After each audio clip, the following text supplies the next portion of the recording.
ഉരുളക്കിഴങ്ങ് ഉണ്ടെങ്കിൽ വീട്ടിൽ തന്നെ ചെയ്തെടുക്കാൻ പറ്റുന്ന നല്ല ക്രിസ്പി ആയിട്ടുള്ള ഒരു ഈവനിങ് സ്നാക്കിൻ്റെ റെസിപ്പിയാണ്. സംഭവം നല്ല ടേസ്റ്റാണ്. അപ്പോൾ അത് എങ്ങനെയാണ് തയ്യാറാക്കുന്നതെന്ന് നോക്കാം. ഞാനിവിടെ ചെറിയ ഉരുളക്കിഴങ്ങാണ് കേട്ടോ എടുത്തിരിക്കുന്നത്. ഒരു 5 ഉരുളക്കിഴങ്ങ് എടുത്തിട്ടുണ്ട്. അതിൻ്റെ തൊലിയൊക്കെ കളഞ്ഞ് നമുക്ക് ഇതേപോലെ ഫ്രഞ്ച് ഫ്രൈസിന് കട്ട് ചെയ്തെടുക്കുന്നത് പോലെ നമുക്ക് കട്ട് ചെയ്തെടുക്കണം.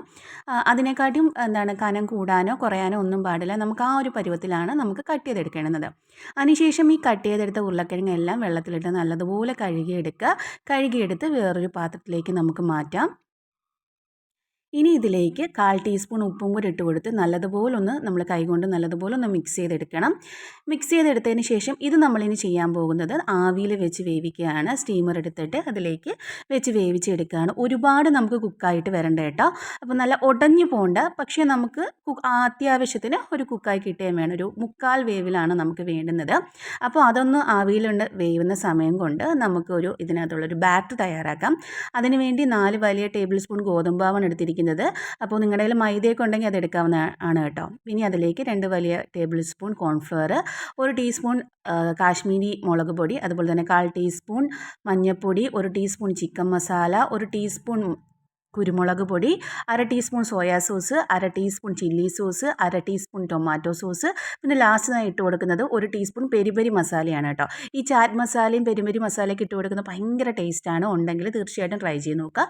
എന്നിട്ട് കുറേശ്ശെ വെള്ളം ഒഴിച്ചു കൊടുത്ത് നല്ലതുപോലെ മിക്സ് ചെയ്തെടുക്കണം. നമുക്കൊരു തിക്ക് ബാറ്റർ പരുവത്തിലായിരിക്കണം കിട്ടുന്നത്. ഇതാണ് കറക്റ്റ് കൺസിസ്റ്റൻസി.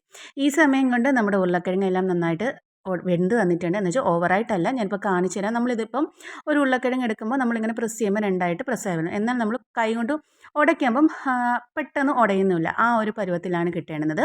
ഇനി ഇതിൻ്റെ ഒരു കോട്ടിങ്ങിന് വേണ്ടി കുറച്ച് പൊടികളും കൂടെ നമുക്ക് തയ്യാറാക്കി എടുക്കണം. അതിൽ വീണ്ടും 4 ടേബിൾ സ്പൂൺ ഞാൻ ഗോതമ്പാവ് ഇട്ട് കൊടുക്കുന്നുണ്ട്. അതുപോലെ തന്നെ 2 വലിയ ടേബിൾ സ്പൂൺ കോൺഫ്ലവറും കൂടി ഇട്ട് കൊടുക്കുക. അതിലേക്ക് ഒരു 1/2 ടീസ്പൂൺ പെരി മസാലയും 1/4 ടീസ്പൂൺ ഉപ്പും കൂടി ഇട്ട് കൊടുത്ത് ഒന്ന് മിക്സ് ചെയ്തെടുക്കാം.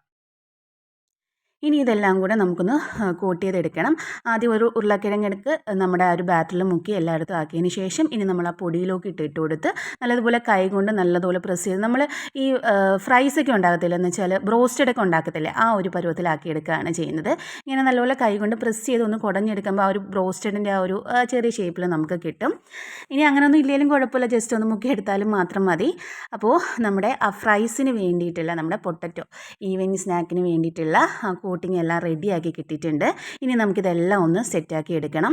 ഇനി ശ്രദ്ധിക്കേണ്ടുന്നത്, ഇത് നമ്മൾ നല്ല തിളച്ച എണ്ണയിലിട്ട് വേണം വറുത്തെടുക്കാനായിട്ട്. എണ്ണയിലിട്ടാണ് വറുത്തെടുക്കുന്നത്. മുങ്ങിക്കിടക്കുന്ന രീതിയിൽ എണ്ണ വേണം.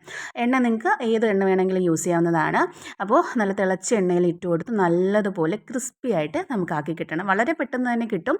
പിന്നെ ശ്രദ്ധിക്കേണ്ടുന്ന കാര്യം, ഹൈ ഫ്ലെയിമിലിട്ട് വേണം ഇതൊന്ന് വേവിച്ചെടുക്കാനായിട്ട്. നമ്മുടെ ഉരുളക്കിഴങ്ങ് ഒരു 1/4 വേവ് ആയിട്ടുള്ളതാണ്. പിന്നെ നമുക്ക് പെട്ടെന്ന് തന്നെ ആയി കിട്ടും. അപ്പോൾ നമ്മുടെ ഫ്രൈസ്, നല്ല ക്രിസ്പി ആയിട്ടുള്ള ഫ്രൈസ് ഇവിടെ റെഡി ആയിട്ടുണ്ട്. അപ്പോൾ ഇതിൻ്റെ എണ്ണയൊക്കെ ഒന്ന് മാറാൻ വേണ്ടി നമുക്ക് ഒരു ടിഷ്യൂ പേപ്പറിനകത്ത് ഇട്ട് കൊടുക്കാം. അതിനുശേഷം ഒരു സെർവിങ് ബൗളിലേക്ക് മാറ്റാവുന്നതാണ്. എൻ്റെ എല്ലാ ഫ്രൈസും ഞാനിവിടെ റെഡിയാക്കി എടുത്തിട്ടുണ്ട്. അപ്പോൾ ഇഷ്ടപ്പെട്ടെന്ന് വിചാരിക്കുന്നു. എല്ലാവരും ഒന്ന് ട്രൈ ചെയ്ത് നോക്കാം. ഞാനിത് കഴിച്ചും കൂടെ കാണിച്ചു തരാം. അതിൻ്റെ സൗണ്ട് കേൾക്കുമ്പോൾ നിങ്ങൾക്ക് മനസ്സിലായി എത്രത്തോളം ഇത് ക്രിസ്പി ആണെന്ന്. ക്രിസ്പി മാത്രമല്ല, കുട്ടികൾക്ക് ഭയങ്കരമായിട്ട് ഇഷ്ടപ്പെടും. പിന്നെ പൊട്ടറ്റോ ഇഷ്ടപ്പെടുന്ന മുതിർന്നവർക്ക് ഇത് തീർച്ചയായിട്ടും ഇഷ്ടപ്പെടും. ഞാൻ എപ്പോഴും പറയുന്നത് പോലെ എന്തായാലും എല്ലാവരും ട്രൈ ചെയ്ത് നോക്കുക. ട്രൈ ചെയ്ത് നോക്കിയിട്ട് ഫീഡ്ബാക്ക് എന്ത് തന്നെയായാലും കമൻറ്റ് ചെയ്യുക. നിങ്ങൾ കമൻറ്റ് ചെയ്യുമെന്ന് ഞാൻ പ്രതീക്ഷിക്കുന്നു. വീഡിയോ ഇഷ്ടപ്പെട്ടാൽ ലൈക്ക്, ഷെയർ ആൻഡ് സബ്സ്ക്രൈബ്.